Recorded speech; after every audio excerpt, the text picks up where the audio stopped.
The following podcast contains spoilers for The Hidden Fortress. You have been warned!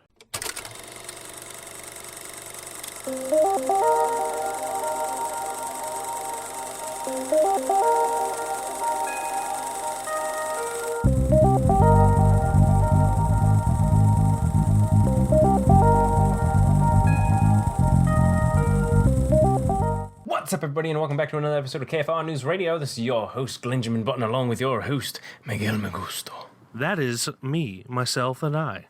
Oh, my baby boy. Oh, How hello. I've missed you all week long. How are you, Glenjamin, my dear child? I'm good.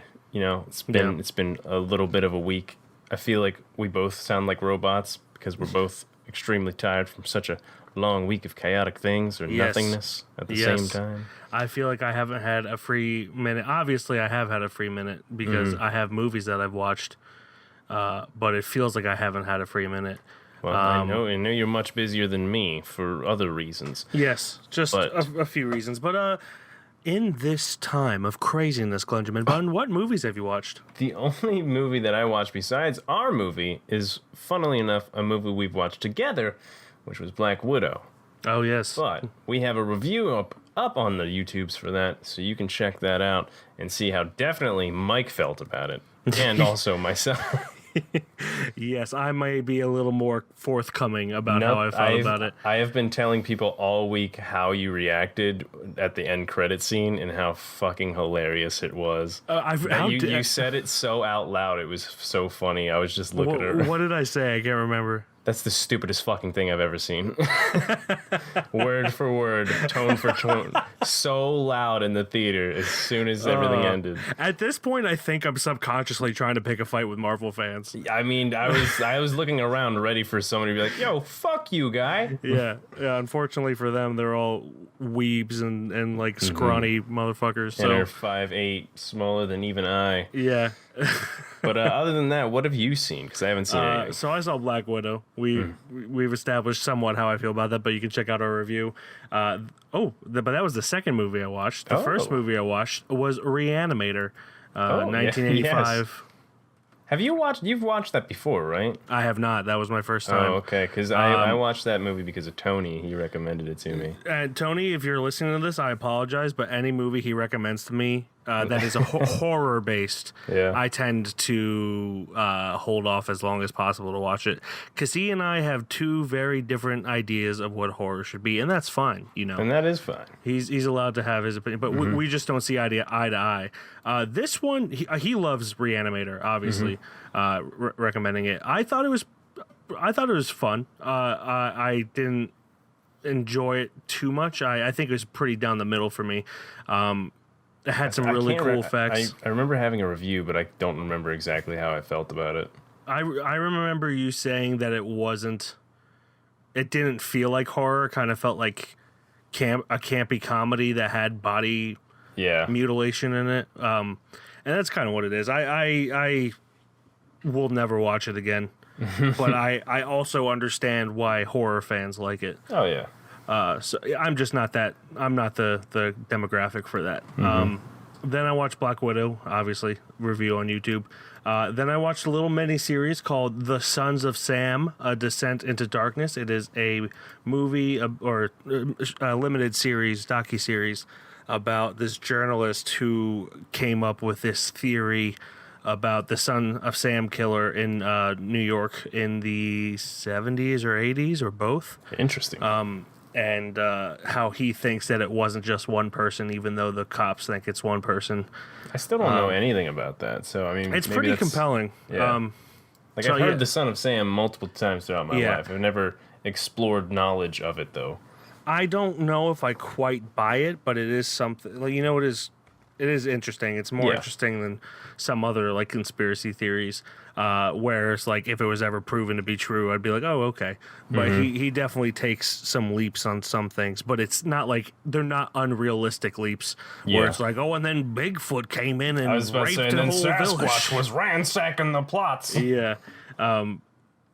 But that reminds me of that miniseries Sasquatch, which is Yeah, actually the the other one. best limited series I've ever seen, and I'm not gonna say why because it will ruin it. But like people should really check that out. Yeah. And then I watched that. Then I watched a documentary at the Colonial Theater called "The Loneliest Whale: The Search for 52." It is by a documentary filmmaker who did another documentary I like called Cropsy, which is about a boogeyman type legend that actually ended up being true in Long Island, New York.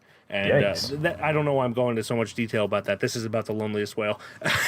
I mean, it's all coming together. But that one's really good, which is like piqued my interest on this one. But they also had a compelling story where this whale was recorded with a song of like 52 hertz, and no other whale communicates at that frequency. So everyone thought this whale was like the only one of its species. Yeah. And I can't say too much without getting it away, but it's really compelling. Kind of goes into the history of, whaling, and then how people turned against whaling and everything. It's really, really interesting. It's not like gonna rock your socks or anything, but it's a nice feel good.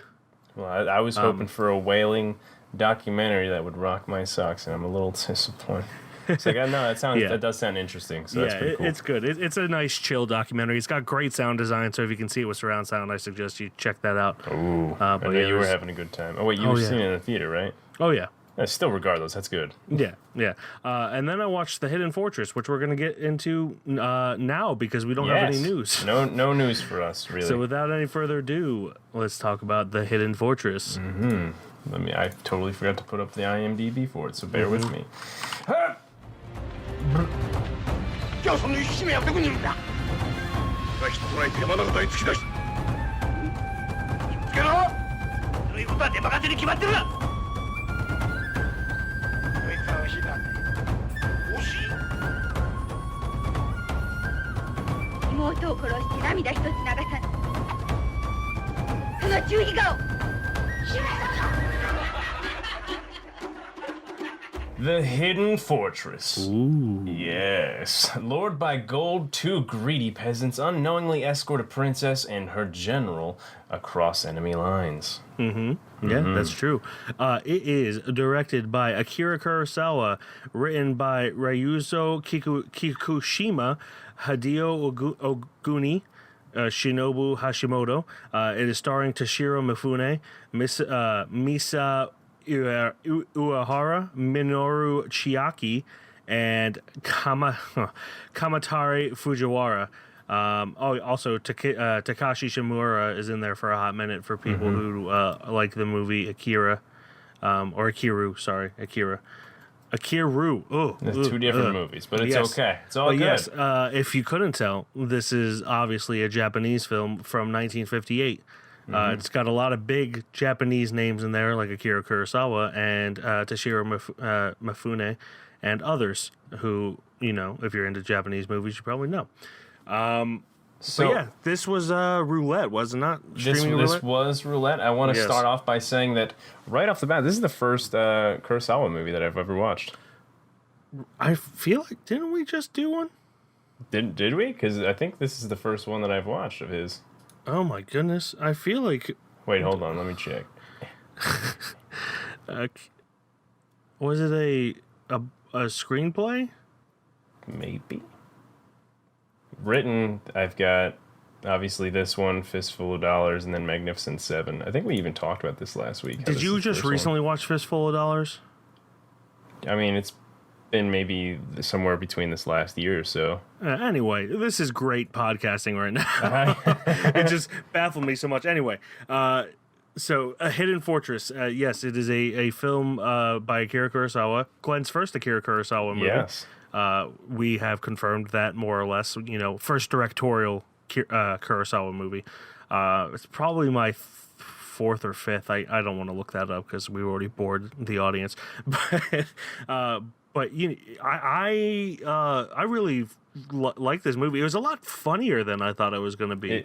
It was. Because he usually does kind of like samurai dramas and stuff like that, and just dramas in general. Like Akiru is a very straight drama. But this had a lot of humorous parts, mainly with the peasant characters, Minoru Chiaki and Kamatari Fujiwara, who reminded me of us. And I texted you about that. It is us. It is. There's a skinny wimpy kid, and then he's not really a kid, but yeah, yeah, skinny wimpy, and then the chonkier boy, which is me, and it's the reason the moment that I sent that to you is when they are in the middle of the prison riot.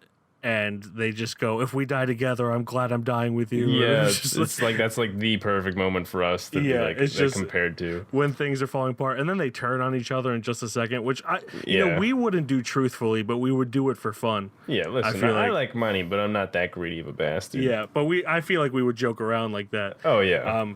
But yeah, they were by far my favorite characters. Not that the rest are not interesting, but Tahei and Matashichi.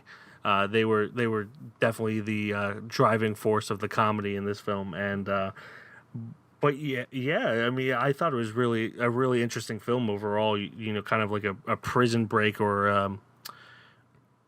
Yeah, what I really was not really baffled by, I can't really find a better word for it, but kind of surprised is that the two goofy characters were more of the, like you said, driving force of the whole film more than whatever. Like the actual story that was going on was kind of more of like in the background than the actual little two goofballs going on.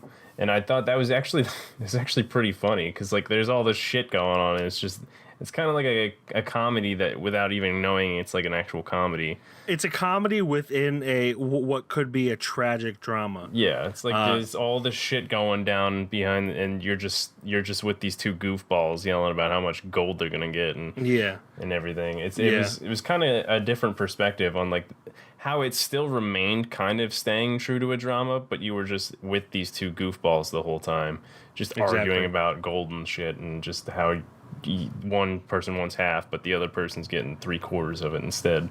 Yeah, stuff definitely. like that. It was very funny to just know that there was serious stuff going on, but you're just still with these guys. Yeah. Toshiro Mifune is one of like the most prolific actors of his time in Japan. He was obviously in Seven Samurai. He was in a lot of High and Low, which was one of the other options for last week. I think we had 2 Akira Kurosawa films to choose from. Yojimbo, which I haven't seen. A lot of them I haven't seen, but I've heard of, which is kind of the theme with me and Kurosawa. But not for any reason other than there's a lot, and I don't feel like watching all his movies back to back because that. But Toshiro Mifune has this uncanny ability to be super intimidating, but charming and funny at the same time. Yeah, especially when, like, in the beginning when he's kind of just chasing these guys around. Yeah, he's just messing with them. Yeah, he's just fucking with them the whole time. And then, like, he'll turn that charm on as soon as he starts laughing at them in the cave, and he's just got this big, gritty smile that's just...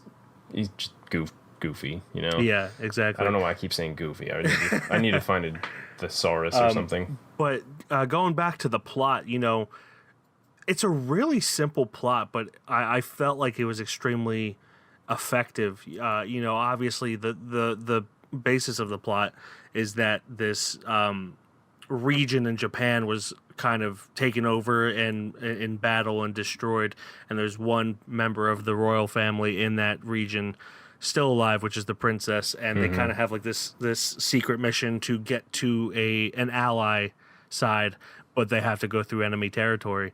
And one thing Kurosawa always does, he at least in the films I've seen, he might have slowed down on this, but he does a great job at capturing the Japanese landscape and showing things, and easily too. Yeah, easily, and to what some might think a detriment to the story, because if you're kind of if it's hard for you to stay focused, a lot of his films are like just sprawling shots of the Japanese landscape. But for me, it always works because it's it's just such a, even in black and white, it's just gorgeous. Yeah, it's just a pleasantry to your eyes. I even like sent you a screenshot of like you did, yeah. Yeah, I was like, look at this shot. Yeah, and like it wasn't even a good screenshot, but it's still like he got my message across. He's like, oh, he's doing that part. Like, yeah, exactly. That was a good shot. Yeah, and of course, with the princess being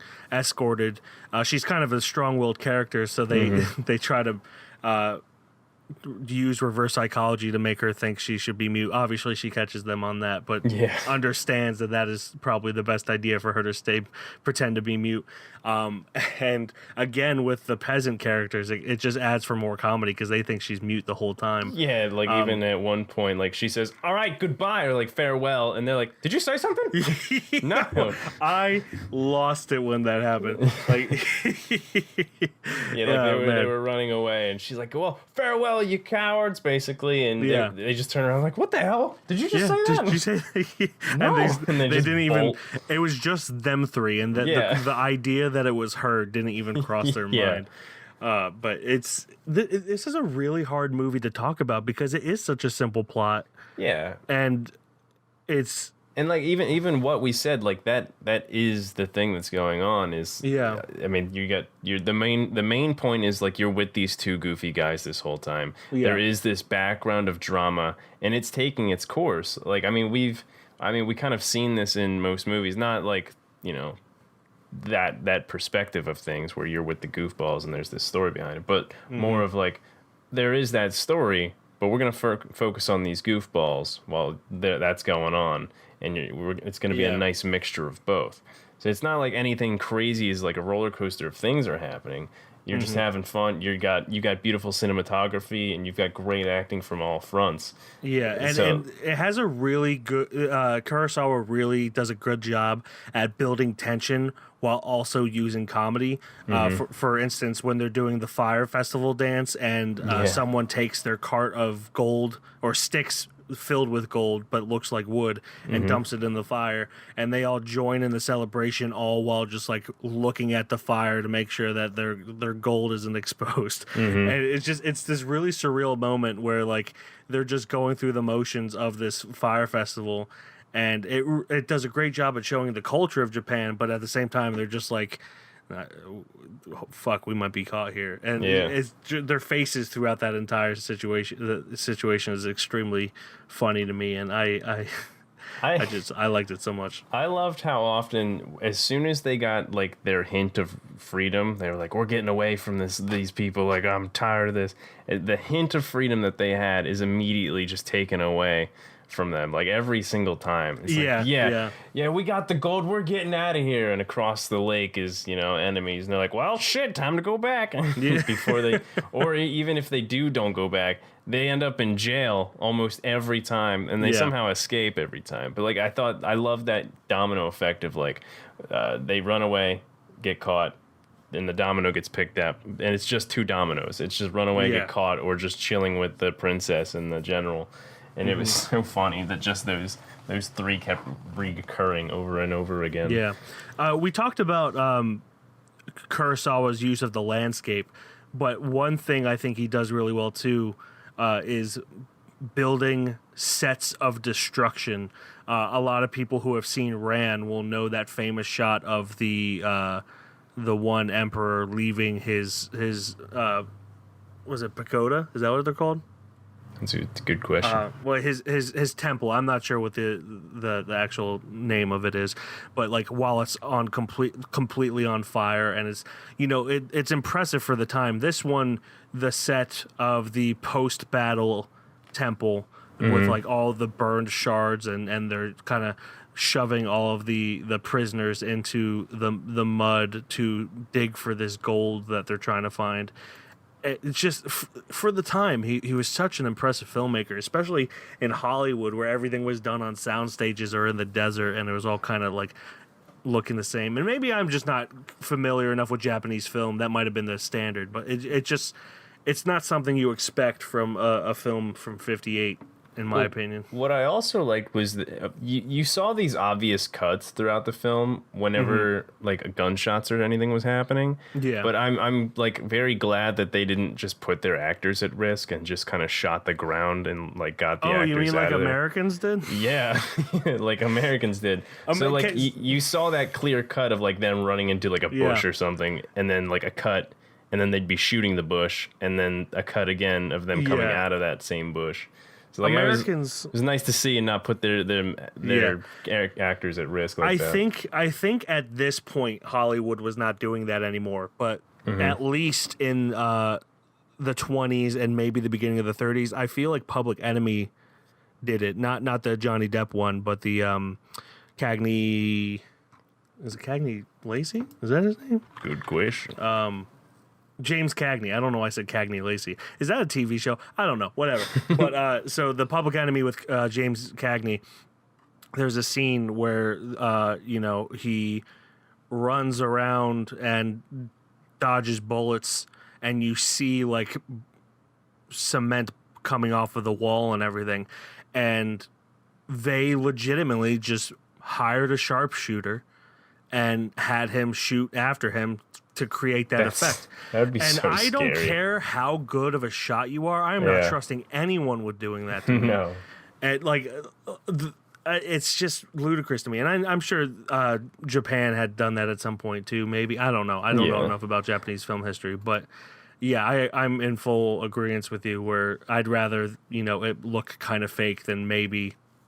I'm not sure how they treated the horses. I mean, it didn't look like they hurt any horses or anything that. It didn't look like they treat it as bad as they do in Hollywood. Like most westerns and stuff like that. Yeah, for sure. But I mean, it was nice just to see that he put thought into like not harming his cast, or at least that's what it looked like for sure. Yeah, and absolutely. I thought that was really cool for sure. Yeah. Going back to the horses, I personally feel like riding horses is some form of abuse. I'm sure there's plenty of people out there that will disagree with me. But we have cars now. Just use cars. I know people like horse riding. But you're not impressing anyone with riding a horse. You just kind of look like a dick. You're just impressing yourself. And that's my TED Talk. Thank you. But yeah, this movie's just really hard to talk about because it's so simple. Yeah. One thing that kind of, if I have to say anything negative about it, I think this was also just kind of like, I don't know if it was the style of acting or if this is really how people talked in Japan, but Princess Yuki just like yelled every single line. It seemed like theater acting for sure. Yeah. And again, I don't know enough about Japanese culture or language to know if that's I think she's only done a few films, I think. I looked up. Because I know Japanese is a very like from the gut speaking. So I don't know if that's just a product of that, but it did kind of take me out of it a few times. I could be. I think it's all about tone, and with her being a princess, I think that's kind of like she's got power, so she uses that power. And that could have been what they meant, like where she needed to be mute, which I would understand. But you just this is mainly on me, my ignorance toward the whole subject. But like even when they're just like, hey, how are you? I'm fine. How are you? It just took me out of it, but I'm sure there's a reason for it. We've just been praising this movie, so I felt like I should knock it down a peg. I think the only knocking down for like me was the time. I think maybe like 10 more minutes off would have been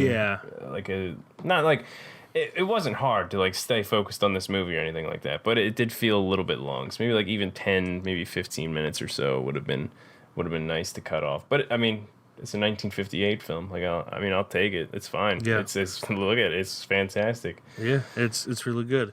But yeah, I don't really have too much else to say. No, same here. Yeah. So without any further ado, that brings us to the judgment Glungeman button. This was a streaming one, so either of us could go first. Yes. But does The Hidden Fortress become a shelf boy with the likes of Apostle and Handmaiden? 1, 2, 3, go. 1, 2, 3. Yes. Go. Oh, go. Yes. Yes. Yes. I think we said it. It's a really good film. I don't necessarily think it's Akira Kurosawa's best, but he's one of those directors where even his lesser movies are still really good. I've only seen like 5 of his, so I'm not an expert, but I really enjoyed this one. I did too. I think this is the first one I've seen. Obviously, I've said that multiple times now, and I think this kind of got me in the mood to want to see almost all of his other ones. Yeah, and then watch Seven Samurai. Yeah, I kind of want to do. I want to see what his best is last. Okay. Interesting. And I would because say, I really like this, and I know he's got a prolific career. Yeah, out of the ones I've seen, I would say Ran is the best. But I think a lot of people would agree with you that Seven Samurai is his best. So I would save Ran for at least towards the. Oh yeah, I'll see them end. both back to back at the end. Yeah, because Seven Samurai I love, but it feels long. Ran is long, but doesn't feel long. So. Yeah, there's that. But anyway, The Hidden Fortress does make it onto the shelf with the likes of Apostle and Handmaiden. That brings us to our plugs for this week. I'll go first. Feel like it. A little switcheroony on me. Feeling a little cheeky. I don't know what I'm doing. I just say words when I can't think of words. But anyway, my plug for this week is a new show coming to FX. I believe August 9th is the first episode. It is created by Taika Waititi and Sterling Harjo. But, I don't know Sterling Harjo, but I'm excited because Taika Waititi. Okay. And I'm sure I will like Sterling Harjo afterwards. But it is a comedy TV show with the primary cast being Native Americans, and I fucking love that. Oh, that's awesome. Yeah, we need more representation, and if you are one of the people that's complaining that there's no white people in commercials, or white men specifically in commercials anymore, you know what? Thank you for proving our point. Exactly. So, this is just great for representation. I love that it is, it's got a lot of people we would know, like Zane McLennan and Wes Studi. Yeah, I apologize that I don't know how to pronounce the name, but I've seen him in a lot of stuff, and he's a great actor. But yeah, it looks really good. It looks like it has a chance to be, I don't want to say like It's Always Sunny for Native Americans. I don't want to compare it to anything, but it looks like it's going to be really funny. It's got some potential to be good. Yeah, it's got a lot of potential. And the trailer ends with them walking like the Reservoir Dogs in suits and everything. So that's pretty cool. So that's Reservation Dogs. You can check out the trailer on YouTube on FX Network's YouTube channel. And then the season starts in August 9th. On FX and on Hulu, and that is called Reservation Dogs.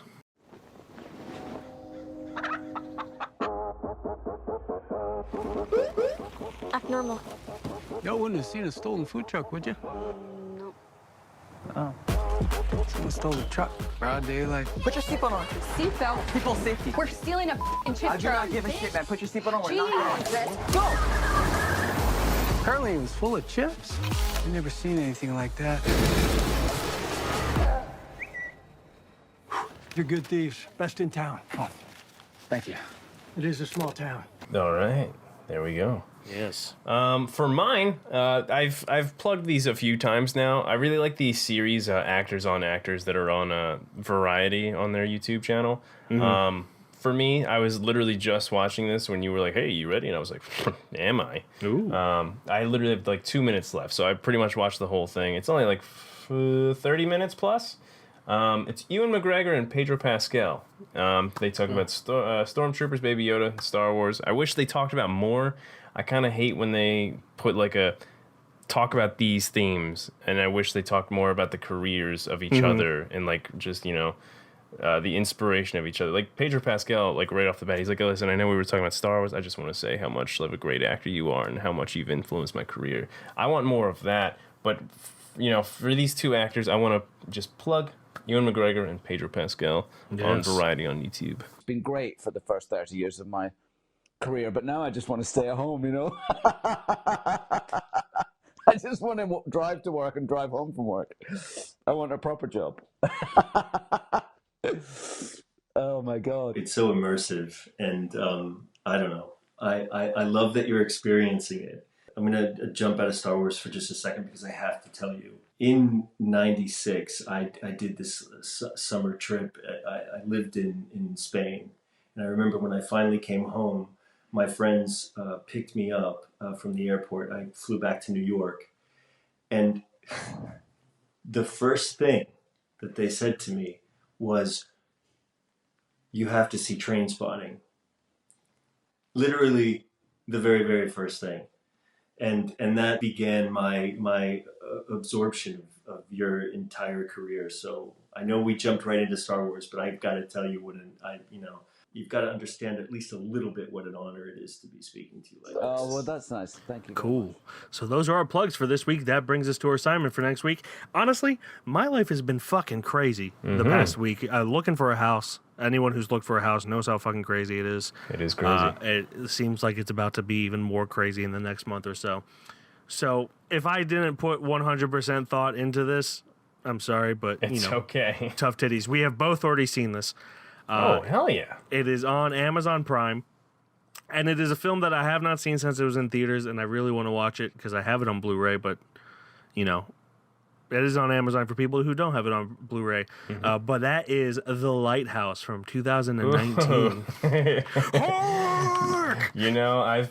I've been wanting to jump back into this and see how I feel about it after, because I haven't watched it obviously since the theaters. So I'm okay with this for sure. Maybe I'll have you over and we can watch it together. But I'd be okay with that. Do you love me, lobster? I just want to watch the seagull beat down. Oh, yeah. So anyway, that's The Lighthouse on Amazon Prime. Two lighthouse keepers try to maintain their sanity while living on a remote and mysterious New England island in the 1890s. So fun fact, it is based on a true story of these lighthouse workers that mysteriously went missing in, I believe, off the coast of Scotland around the time that this is supposed to take place. But yeah, I don't know why I told you that, but that's a fact. The more you know. It is directed by Robert Eggers, written by Robert Eggers and Max Eggers, who I'm assuming they're related. And it stars Robert Pattinson, Willem Dafoe, and Valeria Karaman. Pretty much anyone else is not even worth mentioning. There's just nobody in here. That's pretty much it's just them. Yeah, I mean, I was even debating whether or not to have Valeria Karaman, but she is an important part of the film. She is the mermaid. Yes. So that is The Lighthouse on Amazon Prime, and we're going to get a little crazy. What's a timberman want with being a wickie? Just looking to earn a living, just like any man. Starting new. On the run.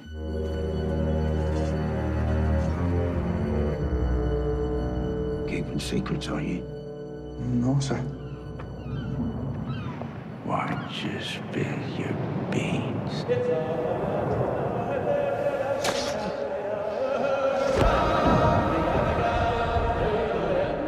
Why don't you spill your beans?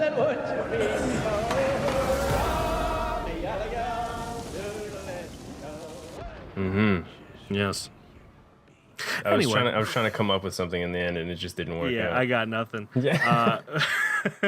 Thank you, everybody, as always, for listening. You can check out our website, www.keystonefilmreview.com. On Instagram, we are Keystone_film_review. Twitter, Keystone_film. Facebook, Keystone Film Review. YouTube, Keystone Film Review. And on Letterboxd, I am Mike KFR. And I am Glenn KFR. And that will do it until we watch The Lighthouse with Willem Dafoe and Robert Pattinson. Robert Pattinson. Do you love me, lobster? I think he does. Tell me you love me cooking.